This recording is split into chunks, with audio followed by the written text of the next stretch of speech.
Building గురించి ప్రస్తావించారు. Municipal chairman Panduranga Reddy గారికి సంబంధించిన బిల్డింగ్ అక్కడ ఉంది అని చెప్పి కొన్ని రోజులుగా వార్తలు వస్తూ ఉన్నాయి. ఈవెన్ కాంగ్రెస్ పార్టీకి సంబంధించిన కౌన్సిలర్ కాటా సుధారాణి కూడా దాని మీద కోర్టులో కేసు కూడా వేసినట్టున్నారు. ఇది అక్రమ బిల్డింగ్ అనుకోవచ్చా?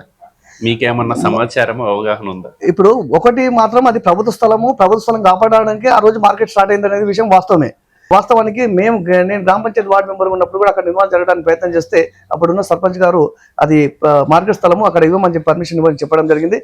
దాంతో ఆ డాక్యుమెంట్స్ తీసుకోకుండా అట్లా వదిలేయడం వల్ల ఆ ప్రభుత్వ స్థలాన్ని తర్వాత క్రమంలో ప్రజాప్రతినిధులు మారినరు. వాళ్ళ అనుకూలంగా వాళ్ళు అక్కడ నిర్మాణం చేసి వాళ్ళు కబ్జా మీదకి వచ్చారు.